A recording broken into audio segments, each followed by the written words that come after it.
There is a way in which you preach to young people, in which you present the gospel to the young people as strategy. வாலிபர்கள் மத்தியிலே சுவிசேஷ ஊழியத்தை செய்வதற்கு ஒரு திட்டம் இருக்கிறது. Without that strategy, if you preach, the young people may go to sleep. அந்த திட்டத்தின் அடிப்படையில் நீங்கள் ஆண்டவருடைய ஊழியத்தை செய்யாவிட்டால் வாலிபர்கள் தூங்க சென்று விடுவார்கள்.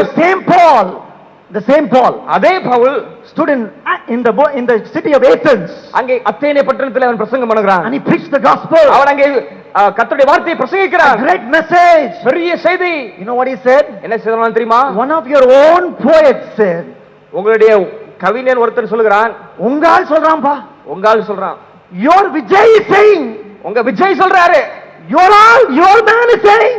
உங்கால சொல்றாருப்பா. Your man is saying that we are all the offspring of God. நீங்கள் கர்த்தரிடத்தில் கொடுக்கப்பட்ட பலி என்று சொல்லி உங்கால சொல்றார். And all the young people are listening to him.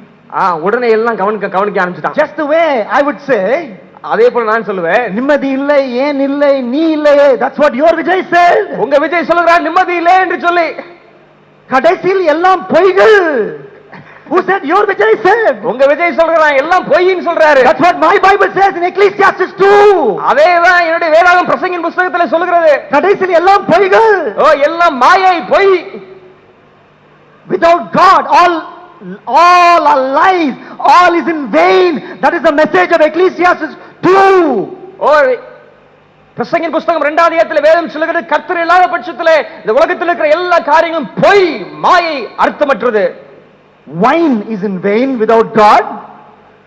கர்த்தர் இல்லாதபடிக்கு திராட்சை தோட்டங்கள் மாயை. Wit without God is in vain.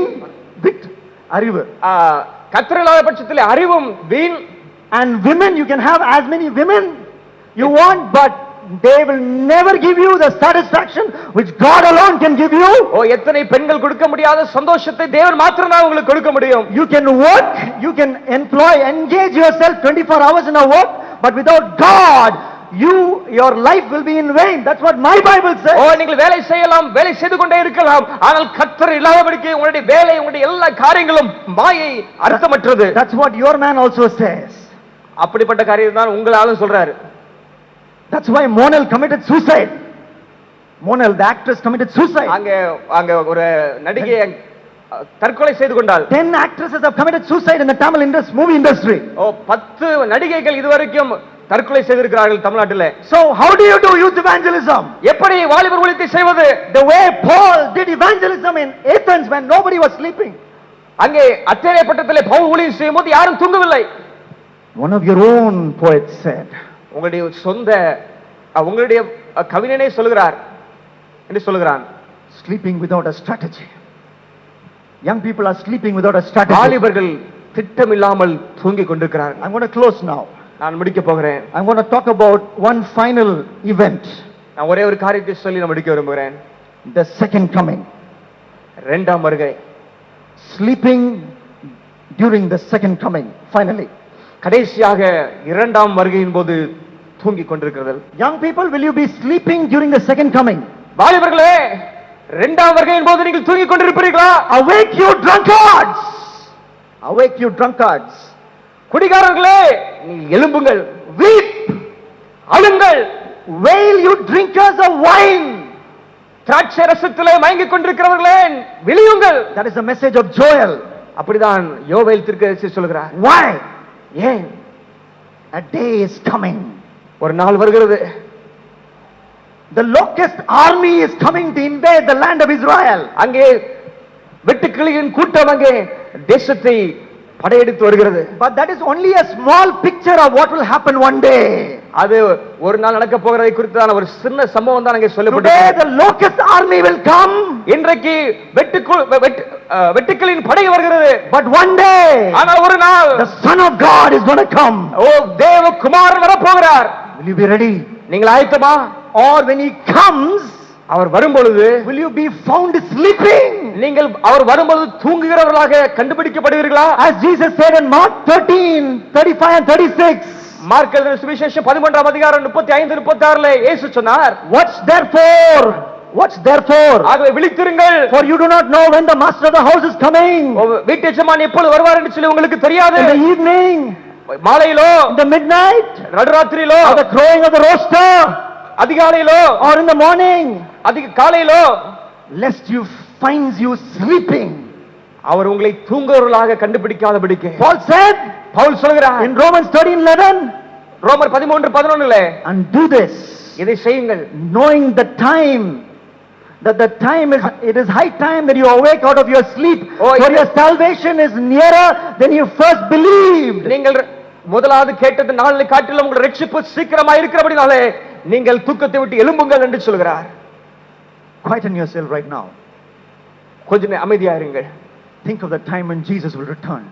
இயேசு வருகிற நாளை நினைத்து பாருங்க. Will you be comfortable with what you are doing? ஆண்டவர் வரும்பொழுது நீங்கள் செய்யற காரியங்களை குறித்து நீங்கள் சந்தோஷமா இருப்பீர்களா? If Jesus came when you are sitting in the internet center and you are browsing pornography, நீங்கள் இன்டர்நெட் சென்டர்ல உட்கார்ந்து ஆபாச காட்சிகளை பார்த்து கொண்டிருக்கும் பொழுது இயேசு வருவார் என்று சொன்னால், if Jesus came when you are harboring a bitterness and envy against your friend and you're not talking with your friend for 5 weeks, உங்களுடைய நண்பருக்கு விரோதமாக கசப்பையும் விரோதத்தையும் இருதயத்தில் வைத்துக் கொண்டு நண்பருக்கு விரோதமாக 5 வாரங்கள் நீங்கள் பேசாமல் இருக்கும் பொழுது இயேசு வருவார் என்று சொன்னால், when Jesus comes, இயேசு வரும் பொழுது will you be sleeping in sin? நீங்கள் பாவத்திலே தூங்கிக் கொண்டிருப்பீர்களா? That is a question. அது ஒரு கேள்வி. Life is uncertain. வாழ்க்கை அது நிச்சயமற்றது. Even if Jesus didn't come 100 years from today, இயேசு 100 வருஷங்களுக்கு இன்னும் வராமல் இருந்தாலும், if you died right now, நீங்கள் இப்பொழுது மரித்தால், you will be with Jesus. நீங்கள் இயேசுவோடு இருப்பீர்களா? You will have to face Jesus. நீங்கள் இயேசுவை சந்திக்க வேண்டும் as judge, ஒரு நியாயாதிபதியாக. Are you ready to meet him? நீங்கள் அவருடைய வருகைக்கு ஆயத்தமா? If you were in that car which shook up Chandrababu Naidu, what will your fear, what will your feeling be? நேற்றைக்கு சந்திரபாபு நாயுடு போய் கொண்டிருக்கும் போது அங்கு கண்ணிவெடி வெடித்தது, அப்படிப்பட்ட சம்பவம் உங்களுக்கு நடக்கும் என்று சொன்னால், would you have been ready? நீங்கள் ஆயத்தமா? Or would you be sleeping in sin? நீங்கள் பாவத்திலே தூங்கிக் கொண்டிருப்பீர்களா? Think, young people. வாலிபர்களே, சிந்தியுங்கள். He had wonderful plans for the future. This young man, he had wonderful plans for the future. அந்த வாலிபனுக்கு எதிர்காலத்தை குறித்த பல நல்ல திட்டங்கள் இருந்தன. He was young. அவன் வாலிபனாக இருந்தான். He was handsome. அவன் அழகாக இருந்தான். No man looked as handsome as him. அவனை போல யாருமே அழகாக இருந்தது இல்லை. He was the Bible's mother and handsome man. அவன் மிகவும் அழகான ஒரு மனுஷன். One day, ஒரு நாள், he sat and planned. உட்கார்ந்து திட்டமிட ஆரம்பித்தான். How I can take my father's place. என்னுடைய தகப்பனுடைய இடத்தை நான் எப்படி பிடிப்பது என்று சொல்லி நினைத்தான். And as he was making plans for it, அவன் அதற்காக திட்டங்களை தீட்ட ஆரம்பித்தான். my Bible says, என்னுடைய வேதம் சொல்கிறது, in 2 Samuel 18:9, 2 Samuel 18:9, some of his father's men unexpectedly met him. Unexpectedly. அவனுடைய தகப்பனுடைய நண்பர்கள் எதிர்பாராத விதமாக அவனை சந்திக்கிறார்கள். And he tried to run away. He tried to run away. அவன் அவரை விட்டு ஓட ஆரம்பித்தான். He ran in the horse. அவன் குதிரையிலே ஓட ஆரம்பித்தான். His long hair got locked into a low-lying branch. அவனுடைய பெரிய முடி, நீளமான முடி அங்கே மரத்திலே சிக்கிக் கொண்டது. And he hung to death. அவன் அங்கே தூக்கில போட்டு தொங்கின மாதிரி அவன் மரித்து போனான். The most handsome young man in Israel was dead. அங்கே இஸ்ரவேல் தேசத்திலே மிகவும் அழகான ஒரு வாலிபன் அங்கே மரித்து போனான். With lot of plans for the future. அவனுக்கு எதிர்காலத்தை குறித்த பல திட்டங்கள் இருந்தன. That he would become king. அவன் ராஜாவை மாற வேண்டும் என்று நினைத்தான். You fool! முட்டாளே! You fool! You fool! முட்டாளாகி நீ! Who said that? யாரை பார்த்து சொன்னது? Not me, not this preacher. நான் சொல்லவில்லை. But the God who made you. உன்னை உண்டாக்கின கர்த்தர் சொல்கிறார். He says you're a fool. நீ முட்டாளா இருக்கிறாய். If you have no preparation for death but only plans for your future life on this earth.